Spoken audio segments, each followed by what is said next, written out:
Hello friends, आज के इस वीडियो में हम डिस्कस करेंगे promotional elasticity of demand,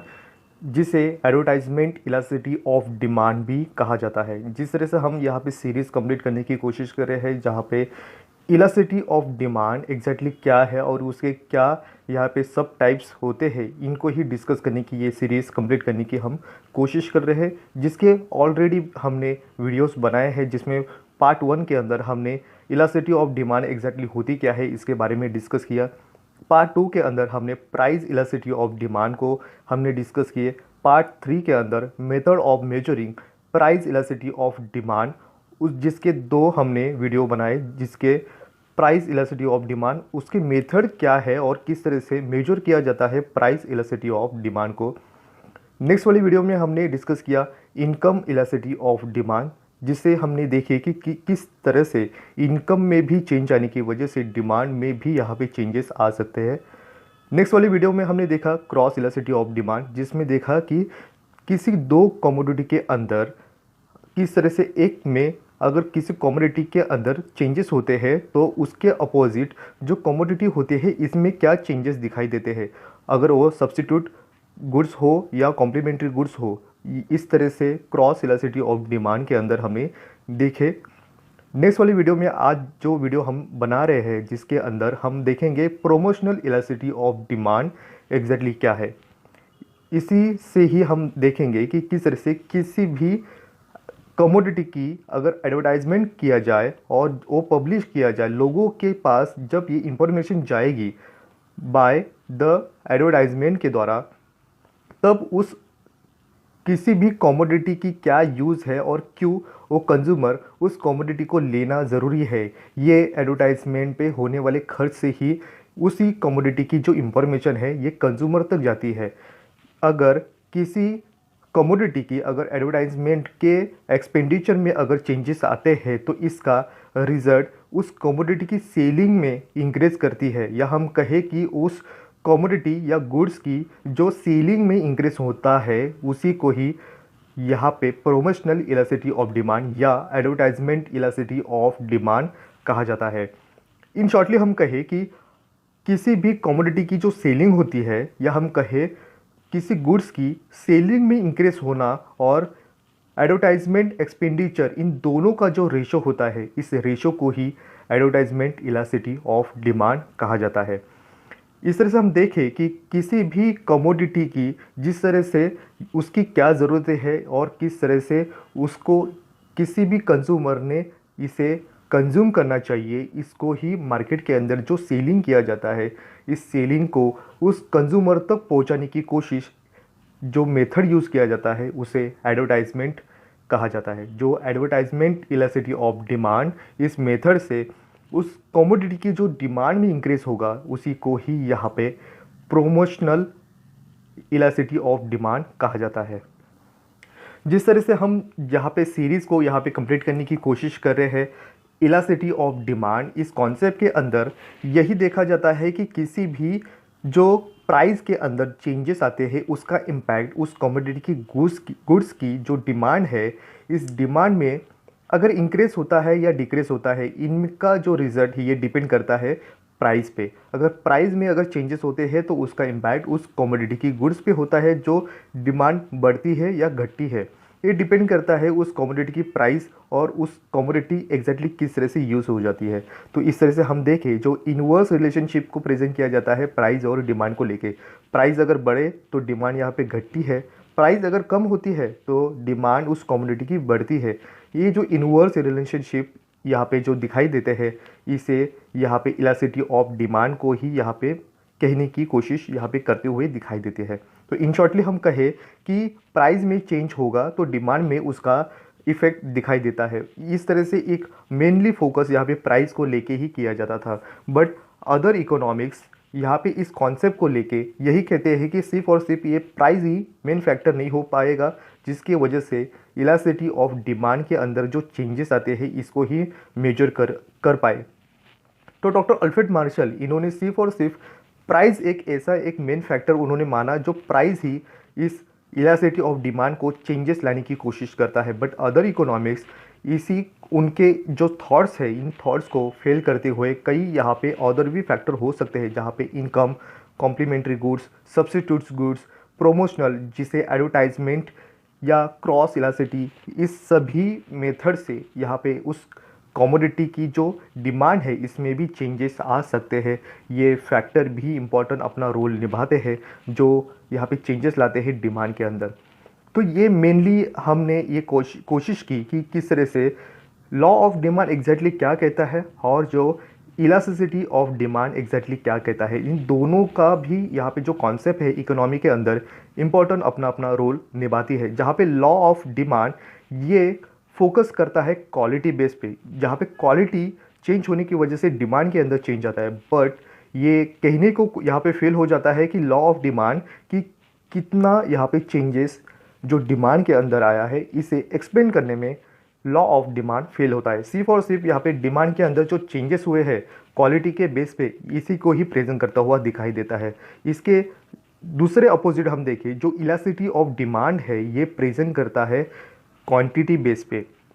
price में चेंजेस होने की वजह से कितनी क्वांटिटी में चेंजेस आए हैं, कितना रेशो यहाँ पे प्राइस में चेंज हुआ, उसके बतौर यहाँ पे जो डिमांड है, डिमांड के अंदर कितनी क्वांटिटी में चेंजेस आए हैं, ये पर्टिकुलर जो एक्यूरेट जो नंबर है, ये नंबर को प्रेजेंट करने की कोशिश इलास्टिसिटी ऑफ डिमांड हमें इस कॉन्सेप्ट के अंदर दिखाई देते हैं। जो उसके सब टाइप्स भी है जहाँ पे हमने ऑलमोस्ट यहाँ पे कवर करने की कोशिश की, और आज के इस टॉपिक के अंदर हम ये भी देखेंगे कि किस तरह से किसी कमोडिटी की अगर एडवर्टाइजमेंट किया जाए तो उसकी किस तरह से यहाँ पे उसकी सेलिंग, जो डिमांड बढ़ती है और उसकी सेलिंग किस तरह से होती है, यही हमें कहता है in shortly promotional elasticity of demand, या हम कहे एडवर्टाइजमेंट इलास्टिसिटी ऑफ डिमांड। किसी भी कमोडिटी की अगर एडवर्टाइजमेंट करने के साथ साथ अगर उसको पॉपुलराइज किया जाए तो उसकी डिमांड में चेंजेस होते हैं। ये कॉन्सेप्ट फर्स्टली यहाँ पे जो कॉन्सेप्ट हमें इस इंट्रोड्यूस किया गया था जे.आर. हिक्स के द्वारा। जे.आर. हिक्स ने इस कॉन्सेप्ट को जो प्रोमोशनल इलास्टिसिटी ऑफ डिमांड या हम एडवर्टाइजमेंट इलास्टिसिटी ऑफ डिमांड को यहाँ पे हमें प्रेजेंट करते हुए ही दिखाई दिए, और उनके बाद कई यहाँ पे इकोनॉमिक्स इस कॉन्सेप्ट को यहाँ पे और भी अपने तरीके से यहाँ पे एक्सप्लेन करने की कोशिश करते हुए दिखाई देते हैं। तो इस कॉन्सेप्ट के अंदर डेफिनेशन हमें यही कहता है, जो advertisement elasticity of demand measure the degrees of the change in demand brought about the change in advertisement expenditure. जहाँ पे ये कॉन्सेप्ट हमें डेफिनेशन के द्वारा यही कहता है कि जो चेंजेस होते हैं डिमांड के अंदर, ये चेंजेस होने की वजह उस कमोडिटी की जो एडवर्टाइजमेंट एक्सपेंडिचर यहाँ पे बढ़ने की वजह से उस कमोडिटी की यहाँ पे डिमांड में चेंजेस आता है, क्योंकि एडवर्टाइजमेंट एक्सपेंडिचर में चेंजेस हुआ है, इसके वजह से ही उस कमोडिटी के अंदर चेंजेस दिखाई देते हैं। सेकेंड डेफिनेशन हमें यही कहते हैं, proportionate changes in demand brought about the unit change in advertising expenditure. ये कॉन्सेप्ट के अंदर ये डेफिनेशन हमें यही कहते हैं, जो रेशो यहाँ पे प्रेजेंट किया जाता है कितने परसेंट से यहाँ पे डिमांड के अंदर जो चेंजेस हुआ है, क्योंकि यहाँ पे एडवर्टाइजमेंट एक्सपेंडिचर में उतना रेशो में यहाँ पे चेंज हुआ है, इसमें जो चेंजेस यहाँ पे दिखाई देते हैं ये प्रोपोर्शनेट चेंजेस यहाँ पे दिखाई देगा, क्योंकि जो रेशो में यहाँ पे एडवर्टाइजमेंट एक्सपेंडिचर जो खर्च है इनमें अगर चेंज आता है तो उसके वजह से डिमांड यहाँ पे उस कमोडिटी की कितनी परसेंट से चेंज हुई है, इसको ही प्रेजेंट करने की कोशिश ये डेफिनेशन हमें एक्सप्लेन करने की कोशिश यहाँ पे करता है। प्रोमोशनल इलास्टिसिटी ऑफ डिमांड हमें यह कहता है, प्रोमोशनल इलास्टिसिटी ऑफ डिमांड, जिसे एडवर्टाइजमेंट इलास्टिसिटी ऑफ डिमांड भी कहा जाता है, measures how a change in amount spend on promotional effects quantity demanded. यहाँ पे जो खर्च किया जाता है उस कमोडिटी की एडवर्टाइजमेंट करने के लिए जितना वहाँ पे खर्च हुआ, उसके बतौर यहाँ पे उस कमोडिटी की जो क्वांटिटी डिमांड में कितना यहाँ पे चेंजेस दिखाई देता है, ये मेजर किया जाता है एडवर्टाइजमेंट इलास्टिसिटी ऑफ डिमांड के अंदर। या हम सिंपली कहे,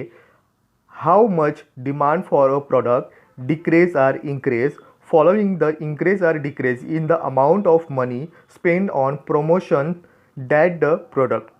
तो यहाँ पे हम कहे कि अगर हम किसी कमोडिटी के अंदर अगर एक्सपेंडिचर यहाँ पे एडवर्टाइजमेंट करने के लिए डिक्रीज करे या इंक्रीज करे, इसका जो रिजल्ट आएगा ये रिजल्ट उस कमोडिटी की सेलिंग पे हमें उसका इम्पैक्ट दिखाई देता है। जिस तरह से हमने एडवर्टाइजमेंट बढ़ाए या घटाए, जो एक्सपेंडिचर है उसके बतौर ही हमारी इंक्रीज या डिक्रीज यहाँ पे अमाउंट ऑफ मनी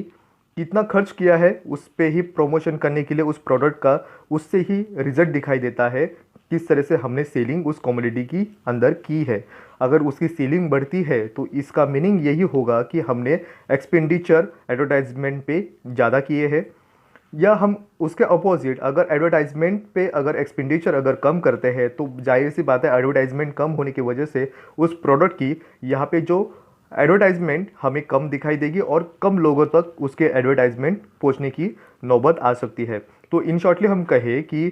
किसी भी जो प्रोड्यूसर होते हैं अपना प्रोडक्ट को कंज्यूमर तक पहुंचाने के लिए एडवर्टाइजमेंट ये इम्पोर्टेंट फैक्टर भी मानते हैं, जो उस कंज्यूमर किस तरह से अपने जो प्रोडक्ट है ये किस तरह से उसके लिए हेल्पफुल है, यूज़फुल है और क्यों उसकी नीड्स यहाँ पे कंप्लीट करने की कोशिश करता है, ये इंफॉर्मेशन देने की जो एक वे होता है, ये वे को यहाँ पे प्रेजेंट करता है सिर्फ और सिर्फ प्रोमोशनल इलास्टिसिटी ऑफ डिमांड के मेथड के द्वारा। प्रोड्यूसर अपना इस जो कमोडिटी है इस कमोडिटी को कंज्यूमर तक पहुंचाने के कई ऐसे मेथड को यूज़ करता है, जिससे एडवर्टाइजमेंट एक ऐसा एक ज़रिया होता है जहां पे उस कंज्यूमर तक उसका प्रोडक्ट का एडवर्टाइजमेंट पहुंचाने के लिए टेलीविज़न, रेडियो, पोस्टर, बैनर या सोशल मीडिया इन सभी मेथड का यूज़ करके अपना प्रोडक्ट उस कंज्यूमर तक पहुंचाने की कोशिश किया जाता है। और इसका एक इम्पैक्ट यहाँ पे ज़रूरी दिखाई देता है कि किस तरह से ये एडवर्टाइजमेंट से उस प्रोडक्ट का इंफॉर्मेशन अगर कंज्यूमर तक जाता है तो इससे डेफिनेटली उसके सेलिंग उस कमोडिटी की जो सेलिंग होती है इनमें रिजल्ट ही अच्छा आता हुआ दिखाई देता है। तो ये लॉट ऑफ वे यहाँ पे मार्केटिंग की जो दिखाई देती है प्रोडक्ट को सेल करने के लिए और पहुँचाने की हेल्प करता है कंज्यूमर तक वो प्रोडक्ट। तो इस तरह से हम देखें ये जो एडवर्टाइजमेंट है ये एडवर्टाइजमेंट यहाँ पे एक्टर, क्रिकेटर उनके वीडियोस बना के उनके वॉइस को रिकॉर्ड करके टेलीविज़न के द्वारा वीडियो या हम कहें कि वॉइस के द्वारा ये पहुँचाने की कोशिश या पोस्टर के द्वारा पहुँचाने की कोशिश यहाँ पे प्रोड्यूसर इस एडवर्टाइजमेंट मेथड को यूज़ करके यहाँ पे करता हुआ और अपना प्रोडक्ट को सेलिंग यहाँ पे इंक्रीज करता हुआ दिखाई देता है। इस एडवर्टाइजमेंट की वजह से ये डायरेक्टली इफेक्ट करता है कंज्यूमर के माइंड को और उसके वजह से ही ये सेलिंग यहाँ पे इंक्रीज होने की वजह बनती है, क्योंकि डिफरेंट टाइप के यहाँ पे कंज्यूमर मार्केट के अंदर अवेलेबल होते हैं और उनकी ज़रूरतें क्या है, उनको ये प्रोडक्ट क्यों यूज़फुल है और कितना हेल्पफुल होगा इसके बारे में एग्जैक्ट यहाँ पे वर्किंग करता है, उनके नीड्स को और पहचानने की कोशिश करता है प्रोड्यूसर। और ये प्रोडक्ट उस कंज्यूमर तक पहुँचाने की हेल्प से ये अपना जो प्रॉफिट है ये प्रॉफिट अर्न करने की कोशिश यहाँ पे प्रोड्यूसर करता हुआ दिखाई देता है। तो इस मेथड के साथ ये एक जिस तरह से प्राइस एक इम्पॉर्टेंट मेथड यहाँ पे माना जाता था कि किस तरह से प्राइस में चेंजेस होने की वजह से जो डिमांड है ये डिमांड इंक्रीज या डिक्रीज हो सकता है। बट एक ऐसे भी मेथड हो सकते हैं जहाँ पे इनकम हो या एडवर्टाइजमेंट हो या सब्स्टिट्यूट गुड्स हो या कॉम्प्लीमेंट्री गुड्स हो, ये सभी फैक्टर भी इम्पोर्टेंट अपना अपना रोल निभाते हैं, जिससे इस मेथड के साथ और कई यहाँ पे जो मेथड अदर यहाँ पे हमने इंक्लूड किए हैं अपने वीडियो के साथ, इनको स्टडी करने के बाद हमें पता चलता है कि जिस तरह से प्राइस ये मेथड इम्पॉर्टेंट तो माना जाता है बट उसके साथ साथ ये अदर जो फैक्टर होते हैं ये भी एक इम्पॉर्टेंट रोल निभाते हैं, जहाँ पे जो डिमांड है उस कमोडिटी की इंक्रीज करने के लिए ये मेनली यहाँ पे फैक्टर भी माने जाते हैं। प्रोमोशनल इलास्टिसिटी ऑफ डिमांड को मेजर करने के लिए उसका एक फॉर्मूला इंपॉर्टेंट अपना रोल निभाता है। और इस तरह से ही हम देखें कि प्रीवियसली जो हम यहाँ पे एडवर्टाइजमेंट कर रहे थे और हमारा क्या यहाँ पे सेलिंग था, अब हमने इंक्रीज अगर किए हैं हमारे एडवर्टाइजमेंट पे तो उसके वजह से हमारे डिमांड में कितना चेंजेस आया है, इसे मेजर करने के लिए ये फॉर्मूला हेल्पफुल होता है, जो कहता है EA, जहाँ पे elasticity of advertisement is equal delta S upon delta A multiply A upon S। जहाँ पे एस यहाँ पे इनिशियल सेल्स यहाँ पे प्रेजेंट करता है, जो एडवर्टाइजमेंट करने से पहले जो होने वाला जो सेल है इसको मेजर किया जाएगा। डेल्टा एस हमें प्रेजेंट करता है इंक्रीज इन सेल्स, जहाँ पे एडवर्टाइजमेंट करने की वजह से हमारे सेलिंग में क्या चेंजेस हुए हैं इसको इंडिकेट करता है। तो यहाँ पे ए जो है ये हमें प्रेजेंट करता है इनिशियल एडवर्टाइजमेंट आउटले। इस तरह से हमने जो एडवर्टाइजमेंट जो हमारी प्रीवियस की थी उसे प्रेजेंट करता है। तो डेल्टा ए हमें प्रेजेंट करता है इंक्रीज एडवर्टाइजमेंट आउटले, जहाँ पे हमारे एडवर्टाइजमेंट जो चेंजेस हुआ है इसको प्रेजेंट करता हुआ दिखाई देता है। इस तरह से हमारा नेक्स्ट यहाँ पे जो पॉइंट हमें कहता है types of promotional elasticity of demand, या जिसे हम degrees of promotional elasticity of demand भी कहते हैं। इसके 5 टाइप्स यहाँ पे हमें मिलते हैं, जिसमें फर्स्टली कहा जाएगा परफेक्ट इन इलास्टिक, जिसे advertisement elasticity of demand is equal 0 माने जाएंगे। सेकेंड इन इलास्टिक, जहाँ पे advertisement elasticity of demand is less than 1 कहा जाएगा। थर्ड यूनिट इलास्टिक, जिसे advertisement elasticity of demand is equal 1 कहा जाएगा। फोर्थ इलास्टिक, जहाँ पे एडवर्टाइजमेंट इलास्टिसिटी ऑफ डिमांड ये ग्रेटर देन 1 को यहाँ पे इंडिकेट करता है। और लास्ट यहाँ पे परफेक्टली इलास्टिक, जिसे एडवर्टाइजमेंट इलास्टिसिटी ऑफ डिमांड ये इन्फिनिट इस मेथड के साथ प्रेजेंट करता हुआ दिखाई देता है। इसमें फर्स्ट जो यहाँ पे जो टाइप्स है उसे कहेंगे परफेक्ट इन इलास्टिक। इस मेथड के साथ हम देखेंगे कि अगर एडवर्टाइजमेंट एक्सपेंडिचर अगर बढ़ता है तो इसका कोई भी यहाँ पे इफ़ेक्ट यहाँ पे हमारी क्वांटिटी डिमांड के अंदर नहीं होने की वजह से यहाँ पे उसे कहा जाएगा perfectly in elastic. In method के साथ हम देखेंगे कि अगर हमने हमारे जो क्वांटिटी है ये क्वांटिटी बढ़ाने के लिए हमने जो इन्वेस्टमेंट एक्सपेंडिचर यहाँ पे बढ़ाया है एडवर्टाइजमेंट के द्वारा, इसे अगर 25% से अगर हमने बढ़ाया है, बट हमारा जो यहाँ पे रिजल्ट जो आया और जो हमारी डिमांड यहाँ पे 0% से भी चेंजेस नहीं हुई है। तो यहाँ पे हम देखें हमने एडवर्टाइजमेंट तो यहाँ पे 25% से की, बट हमें जो रिजल्ट आया ये 0 आया। जो हमारी एडवर्टाइजमेंट 25% खर्च करने के बावजूद भी हमारा जो डिमांड है ये डिमांड में कोई भी अगर चेंजेस नहीं दिखाई देते हैं तो इसे advertisement elasticity of demand is equal 0 कहा जाएगा, जिसे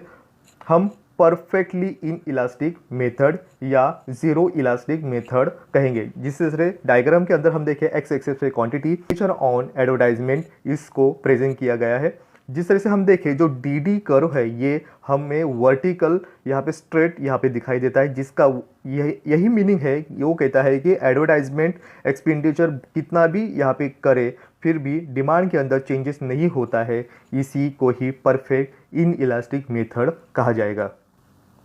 सेकेंड यहाँ पे जो मेथड है वो कहता है इन इलास्टिक डिमांड, जो यहाँ पे एडवर्टाइजमेंट यहाँ पे करने की वजह से भी यहाँ पे डिमांड के अंदर जो चेंजेस दिखाई देते हैं बहुत ही कम यहाँ पे चेंजेस दिखाई देता है, तो इसे हम कहेंगे रिलेटिवली इन इलास्टिक डिमांड, या हम कहें इन इलास्टिक डिमांड प्रेजेंट करता हुआ दिखाई देता है। अगर हम मान लेते हैं कि अगर हमने एडवर्टाइजमेंट करने के लिए 25% यहाँ पे एडिशनल एक्सपेंडिचर जो प्रमोशन करने के लिए एडवर्टाइजमेंट पे एक्सपेंडिचर किए, बट उसके बतौर हमारे जो डिमांड के अंदर यहाँ पे जो चेंजेस दिखाई दिए ये चेंजेस 5% से दिखाई देते हैं, तो हम देखें कि हमारा जो एक्सपेंडिचर है हमने 25% से बढ़ाया, बट हमें जो मिला जो रिज़ल्ट है ये रिज़ल्ट डिमांड के अंदर जो यहाँ पे चेंजेस इंक्रीज जो हुआ ये 5% से हुआ। तो इसका मीनिंग यही होता है कि हमने जो एक्सपेंडिचर ये जो बतौर यहाँ पे डिमांड के अंदर जिसका ज़्यादा डिमांड इंक्रीज करना चाहिए था बट ये कम होता हुआ दिखाई देता है, तो इस सिचुएशन के अंदर इन इलास्टिक डिमांड प्रेजेंट करता हुआ दिखाई देता है। जो डायग्राम के अंदर एक्स एक्सिस पे क्वांटिटी और वाई एक्सिस पे एक्सपेंडिचर ऑन एडवर्टाइजमेंट पे यहाँ पे दिखाई देते हैं। डी कर्व हमें प्रेजेंट करता है, जो स्लोप उसका यहाँ पे जो डाउन स्लोप है ये हमें झुकता हुआ दिखाई देता है वाई एक्सिस के साथ साथ, जो हमें कहता है कि इन इलास्टिक मेथड जो डिमांड प्रेजेंट करता हुआ दिखाई देता है। तो इस तरह से हम देखें जो हमारा यहाँ पे एक्सपेंडिचर है, एक एक्सपेंडिचर हमारा P1 से P तक यहाँ पे हमने इंक्रीज किए, बट उसके बतौर हमने जिस तरह से 25% यहाँ पे एडवर्टाइजमेंट पे एक्सपेंडिचर किए, बट उसके बतौर उसका रिजल्ट हमारा जो क्वांटिटी डिमांड है, डिमांड यहाँ पे Q1 से Q2 तक ही यहाँ पे इंक्रीज करता हुआ दिखाई देता है, जहाँ पे हमने 25% से यहाँ पे एक्सपेंडिचर बढ़ाया, बट हमारा जो डिमांड क्वांटिटी यहाँ पे जो इंक्रीज किया है ये 5% से बढ़ता हुआ दिखाई देता है। तो ये इन इलास्टिक मेथड यहाँ पे प्रेजेंट करता हुआ दिखाई देता है, जिसे लेस दैन 1 या रिलेटिवली इन इलास्टिक डिमांड भी कहा जाएगा। इस तरह से हमारा जो थर्ड यहाँ पे जो टाइप कहता है यूनिट इलास्टिक, जिसे यूनिट इलास्टिक डिमांड कर्व कहा जाएगा, जहाँ पे इस मेथड के साथ जितने हमने एडवर्टाइजमेंट में जितना खर्च किया है, एक्सपेंडिचर जितना किया है, उसके बतौर हमारे डिमांड के अंदर जितना उतना ही यहाँ पे अगर चेंजेस दिखाई देते हैं तो उसे यूनिट इलास्टिक डिमांड कहा जाएगा। अगर हमने हमारे एडवर्टाइजमेंट के अंदर 25% से अगर चेंजेस एक्सपेंडिचर किए हैं, बढ़ाए हैं, हमारे एक्सपेंडिचर बढ़ाए हैं 25% से, उसी के साथ साथ हमारी डिमांड के अंदर हमारी जो कमोडिटी है उसकी डिमांड के अंदर भी यहाँ पे 25% से अगर चेंजेस दिखाई देते हैं तो इसे जितना एक्सपेंडिचर पे खर्च हुआ उतना ही डिमांड के अंदर चेंजेस दिखाए, जो इक्वली 1 कहा जाएगा, या इसे यूनिट इलास्टिक डिमांड कर्व कहा जाएगा। डायग्राम के अंदर एक्स एक्सिस पे क्वांटिटी, वाई एक्सिस पे एक्सपेंडिचर ऑन एडवर्टाइजमेंट कहा जाएगा। डी कर्व यहाँ पे ऊपर से नीचे झुकता हुआ ये कर्व हमें दिखाई देता है। जो हम देखें हमारी प्रीवियस यहाँ पे जो हमारी एक्सपेंडिचर थी वो हमारी ओ वाई इतनी हमारी यहाँ पे एक्सपेंडिचर दिखाई देती थी, उसके बतौर हमारी डिमांड यहाँ पे ओ क्यू इतनी थी। बट अब हमने यहाँ पे इंक्रीज़ किया हमारे एक्सपेंडिचर पे, जहाँ पे हमारी एक्सपेंडिचर यहाँ पे Y1 तक इतनी जाती हुई दिखाई देती है। तो हमारी जितना हमने 25% यहाँ पे एक्सपेंडिचर पे खर्च किया उतना ही हमारा रिजल्ट हमारे क्वांटिटी के अंदर जो डिमांड यहाँ पे इंक्रीज़ करता है वो Q1 इतना दिखाई देता है। जितना यहाँ पे हमारी एक्सपेंडिचर पे 25% खर्च हुआ उतना ही रिजल्ट हमारी डिमांड के अंदर 25% से ही दिखाई देता है। तो हमारा जो डी कर्व यहाँ पे नीचे से ऊपर जाता हुआ दिखाई देता है, जो पॉजिटिवली वर्क करता हुआ दिखाई देता है। जिस तरह से हम देखें कि जिस तरह से हमारी जो 25% यहाँ पे जो चेंजेस है Y1 इतनी दिखाई दी, तो उसी तरह से हमारी डिमांड के अंदर Q1 इतनी यहाँ पे 25% यहाँ पे चेंजेस दिखाई देता है, जिसे यूनिटरी इलास्टिक डिमांड या यूनिट इलास्टिक डिमांड कहा जाएगा। एडवर्टाइजमेंट इलास्टिसिटी ऑफ डिमांड ये 1 कहा जाएगा। हमारा नेक्स्ट पॉइंट कहता है इलास्टिक, या हम कहें रिलेटिवली इलास्टिक डिमांड, जो जितनी हमारी एडवर्टाइजमेंट एक्सपेंडिचर के अंदर जितना चेंजेस आया है उसके बतौर मोर देन यहाँ पे जो चेंजेस हमारे डिमांड के अंदर दिखाई देता है, तो इसे रिलेटिवली इलास्टिक डिमांड या इलास्टिक डिमांड कहा जाएगा। या हम कहें कि हमारे एक्सपेंडिचर के अंदर हमने 25% यहाँ पे चेंजेस एक्सपेंडिचर किए हैं एडवर्टाइजमेंट करने के लिए, तो उसके बतौर हमारा जो डिमांड में जो चेंजेस दिखाई देते हैं ये 50% से दिखाई देगा, तो इसको ग्रेटर देन 1 भी कहा जाता है। तो इस तरह से हम डायग्राम के अंदर देखें तो एक्स एक्सिस पे क्वांटिटी, वाई एक्सिस पे एक्सपेंडिचर ऑन एडवर्टाइजमेंट दिखाई देते हैं। तो इस तरह से हम देखें कि हमारे एक्सपेंडिचर पे हमने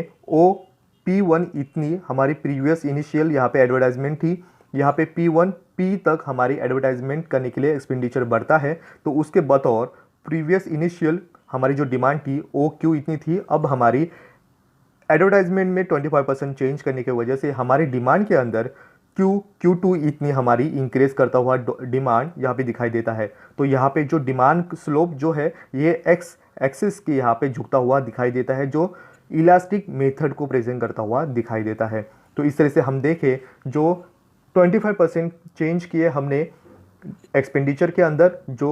एडवर्टाइजमेंट करने के लिए, तो उसके बतौर हमारा जो रिजल्ट पॉजिटिवली वर्क करता हुआ दिखाई देता है और हमारी डिमांड 50% से चेंज होती हुई दिखाई देती है, जिसे ग्रेटर दैन 1 या रिलेटिवली इलास्टिक डिमांड कहा जाएगा, जिसे advertisement elasticity of demand is greater than 1 हम कहेंगे।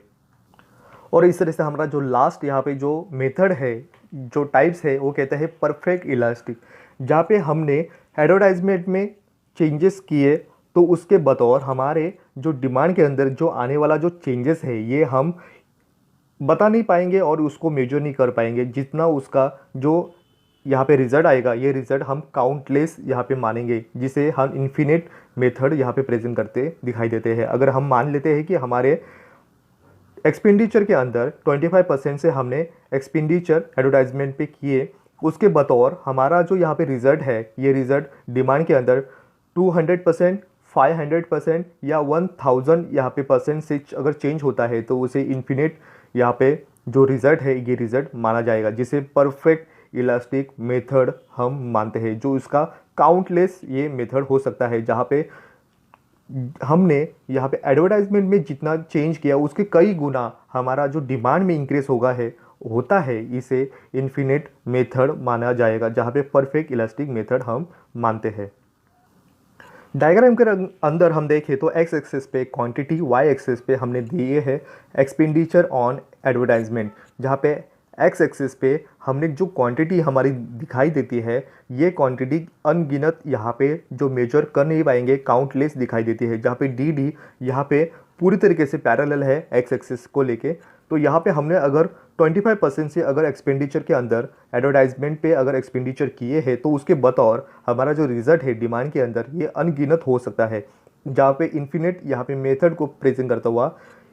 एडवर्टाइजमेंट इलास्टिसिटी ऑफ डिमांड ये इन्फिनिट मेथड प्रेजेंट करता हुआ दिखाई देता है, जो एक ऐसे कंडीशन के अंदर परफेक्ट इलास्टिक मेथड प्रेजेंट करता हुआ हमें दिखाई देता है।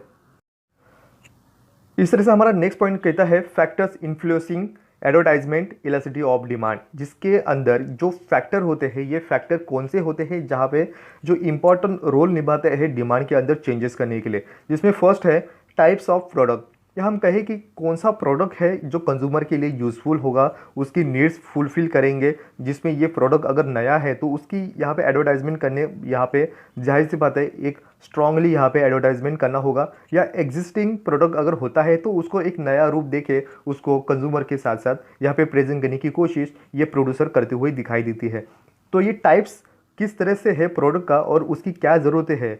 कंज्यूमर को लेके, ये प्रोड्यूसर जानने के साथ साथ मार्केट के अंदर क्या नीड्स है इसको पहचान के ये यहाँ पे रिलीज़ करता है और प्रोडक्ट यहाँ पे कंज्यूमर तक पहुँचाने के लिए एडवर्टाइजमेंट का हेल्प लेता हुआ दिखाई देता है। सेकेंड पॉइंट बनता है ब्रांड नेम। ब्रांड नेम एक इम्पॉर्टेंट यहाँ पे रोल निभाता है, जहाँ पे जो ब्रांड होते हैं ये ब्रांड ही यहाँ पे उसकी पहचान देते हैं कि किस तरह का यहाँ पे वो प्रोडक्ट होता है। ये प्रोडक्ट से नाम से ही उसकी डिमांड में चेंजेस होते हैं और ये एडवर्टाइजमेंट करने के साथ साथ लोगों को ये भी पता चलता है कि इस ब्रांड का एक नया एक यहाँ पे मार्केट के अंदर यहाँ पे प्रोडक्ट आया है और ये नाम से ही उसकी डिमांड यहाँ पे इंक्रीज़ करती हुई दिखाई देती है। जो ब्रांड यहाँ पे एक इम्पॉर्टेंट अपना यहाँ पे जगह बना देती हुई दिखाई देती है। नेक्स्ट पॉइंट कहता है numbers of competitions and the substitutes in the market. इस तरह से हम देखें जो मार्केट के अंदर जो सब्स्टिट्यूट गुड्स को यहाँ पे सेल करते हैं, या हम कहें जो कॉम्पिटिटर्स होते हैं एक दूसरे को सेम प्रोडक्ट बेचने की यहाँ पे जो प्रोड्यूसर और बेचते हैं और अपना प्रॉफिट अर्न करने की कोशिश करते हैं, जो सिमिलरली प्रोडक्ट मार्केट के अंदर बेचने की कोशिश करते हैं। और ये डिपेंड करता है मार्केट के अंदर कितने यहाँ पे कॉम्पिटिटर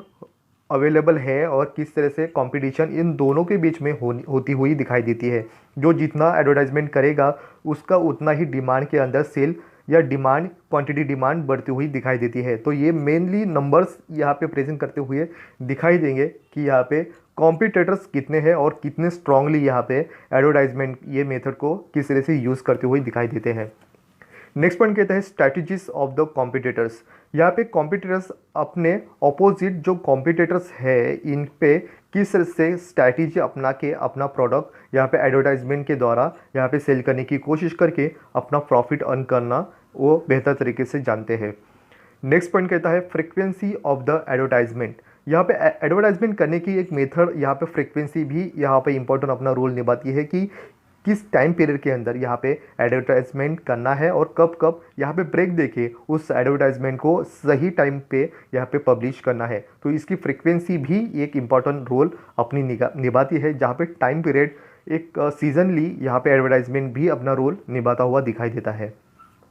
नेक्स्ट पॉइंट कहता है मोड्स ऑफ एडवर्टाइजमेंट्स। यहाँ पे किस मेथड को यूज़ करके एडवर्टाइजमेंट किया जाता है ये भी एक इम्पॉर्टेंट यहाँ पे रोल निभाता है, जहाँ पे टेलीविज़न हो, रेडियो हो, पोस्टर, बैनर्स या सोशल मीडिया, ये कौन से मेथड को यूज़ करेंगे, जो मोड्स होते हैं ये कौन से मोड को यहाँ पे यूज़ करके जो प्रोड्यूसर है अपना यहाँ पे जो कमोडिटी है उसकी पब्लिसिटी करने के साथ साथ एडवर्टाइजमेंट करने की कोशिश करता है। नेक्स्ट पॉइंट कहता है टाइम्स ऑफ एडवर्टाइजमेंट। टाइम एक इम्पॉर्टेंट रोल निभाता है एक एडवर्टाइजमेंट करने के लिए, और प्रोड्यूसर अर्न करता है अपना प्रॉफिट। यहाँ पे कौन से टाइम पीरियड के अंदर कब कब उसकी ज़रूरत उस कमोडिटी की कंज्यूमर को लेके है, इसको पहचानना एक इम्पॉर्टेंट कॉन्सेप्ट माना जाता है, जिसे टाइम्स ऑफ एडवर्टाइजमेंट कहा जाएगा। इसके अलावा भी यहाँ पे अदर्स फैक्टर्स यहाँ पे इन्फ्लुएंस करते हैं डिमांड को, जिस तरह से लोगों की टेस्ट क्या है, लोगों की प्रेफरेंस क्या है, लोगों की इनकम क्या है, लोगों का प्रोफेशंस क्या है, लोगों की फैशंस क्या है, लोगों को कौन सी ज़रूरतें चाहिए, इन सभी ये फैक्टर इन्फ्लुएंस करते हैं मार्केट के अंदर, जहाँ पे एडवर्टाइजमेंट एक अपना एक अलग सा यहाँ पे रोल निभाता है डिमांड इंक्रीज करने के लिए। और इस तरह से हमारा जो लास्ट यहाँ पे जो पॉइंट बनता है measurement of the promotional elasticity of demand, जहाँ पे एडवर्टाइजमेंट करने की वजह से इलास्टिसिटी ऑफ डिमांड में क्या चेंजेस आए हैं, इसे मेजर करने का एक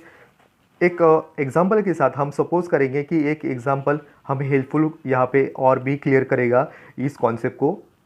तो हम देखें कि सपोज करते हैं कि एक एडवर्टाइजमेंट करने का एक्सपेंडिचर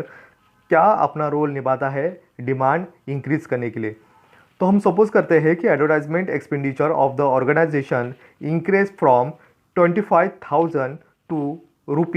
₹60,000। यहाँ पे एक एडवर्टाइजमेंट करने के लिए एक ऑर्गेनाइजेशन यहाँ पे 25,000 रुपीज़ खर्च करता हुआ दिखाई देता है, बट अब वो यहाँ पे इंक्रीज करता है ₹60,000। यहाँ पे 25,000 से सीधा 60,000 यहाँ पे एडवर्टाइजमेंट खर्चा करता है। तो इसका जो रिजल्ट आएगा तो ये किस तरह से होगा, तो यहाँ पे हमारा जो रिजल्ट आता हुआ दिखाई देता है, जो demand of the organisation produce increase from the 40,000 units to 70,000 units. यहाँ पे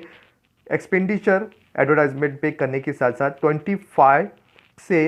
60,000 यहाँ पे रुपीज़ खर्च करने की वजह से हमारी जो यूनिट्स यहाँ पे सेल की गई है 40,000 यूनिट से 70,000 यूनिट्स इतनी। तो हम कैलकुलेट करना चाहेंगे एडवर्टाइजमेंट इलास्टिसिटी ऑफ डिमांड किस तरह से हमें मिल पाई। तो हमारा यहाँ पे जो डेल्टा डी है ये हमें प्रेजेंट करता है 30,000 यूनिट्स, जो हमें कहता है 70,000 माइनस 40,000। तो हमारा डेल्टा डी जो हमें दिखाई देता है ये 30,000 यूनिट्स, और हमारा डेल्टा ए जो प्रेजेंट करता है वो कहता है 35,000 रुपीज़। यहाँ पे डेल्टा ए एडवर्टाइजमेंट हमने 35,000 किए, तो ये किस तरह से आए, हमने 25,000 से हमने सीधा 60,000 यहाँ पे रुपीज़ एडवर्टाइजमेंट पे खर्चे किए। तो यहाँ पे 60,000 रुपीज़ माइनस 25,000 रुपीज़ माइनस करेंगे तो हमारा डेल्टा ए हमें प्रेजेंट करता है 35,000 रुपीज़। तो हमें मिल पाया हमारा delta D 30,000 units, delta A 35,000 rupees, D जो हमारा इनिशियली जहाँ पे दिखाई देता है 40,000 यूनिट्स, और ए हमारा प्रेजेंट करता है 25,000 रुपीज़। तो इस तरह से हमने फॉर्मूला यूज़ करेंगे, elasticity of advertisement is equal delta D upon delta A multiply D upon A. तो यहाँ पे वैल्यू पुट करेंगे, delta D 30,000, delta A 35,000, D जो मल्टीप्लाई करेंगे हम डी 40,000, ए 25,000। तो इसका रिजल्ट हमें मिलता है, ये अगर हम कैलकुलेशन करेंगे तो हमें यहाँ पे नंबर्स मिलते हैं 1.2, जहाँ पे ये ग्रेटर दैन 1 इस सिचुएशन को प्रेजेंट करता है। ये कहता है कि जिस तरह से हमने हमारे एक्सपेंडिचर जो एडवर्टाइजमेंट पे खर्चे किए हैं उसके कई गुना हमारा जो यहाँ पे रिजल्ट आया, ये रिजल्ट हमारे डिमांड के अंदर इंक्रीज करता हुआ बेटर दैन या ग्रेटर दैन 1 ये सिचुएशन को प्रेजेंट करता हुआ दिखाई देता है। तो इस तरह से हमने measurement of promotional elasticity of demand को एक एग्जांपल के साथ हमने यहाँ पे प्रेजेंट किया, और बेहतर तरीके से जाना कि किस तरह से किसी भी कमोडिटी के अंदर उसकी एडवर्टाइजमेंट करे तो उससे ये एडवर्टाइजमेंट उस मेथड को यूज़ करने के साथ कंज्यूमर तक ये कमोडिटी लेके जाती है, और इससे हमारा जो रिजल्ट आता है डिमांड के अंदर इंक्रीज करता हुआ दिखाई देता है। इस तरह से हमने यहाँ पे ऑलमोस्ट यहाँ पे सभी मेथड को यहाँ पे एक्सप्लेन करने की कोशिश की, जहाँ पे इलास्टिसिटी ऑफ डिमांड एग्जैक्टली हमें कई मेथड के साथ प्राइस इलास्टिसिटी ऑफ डिमांड, उसके मेथड मेजरिंग क्या होते हैं, इनकम इलास्टिसिटी ऑफ डिमांड क्या होती है, cross elasticity of demand exactly क्या है, प्रोमोशनल इलास्टिसिटी ऑफ डिमांड हमने आज की इस वीडियो में कंप्लीट की है। और लास्ट यहाँ पे जो हमारा जो टाइप्स होता है ये एक्सप्लेन करने की कोशिश हम करेंगे नेक्स्ट वीडियो में, जिसे substitutions elasticity of demand exactly क्या है और उसके टाइप्स और उसके साथ साथ उसको किस तरह से मेजर किया जाता है, ये हम आने वाले नेक्स्ट वीडियो में इसे कवर करने की कोशिश करेंगे। तो आज के इस वीडियो में बस इतना ही। Thank you.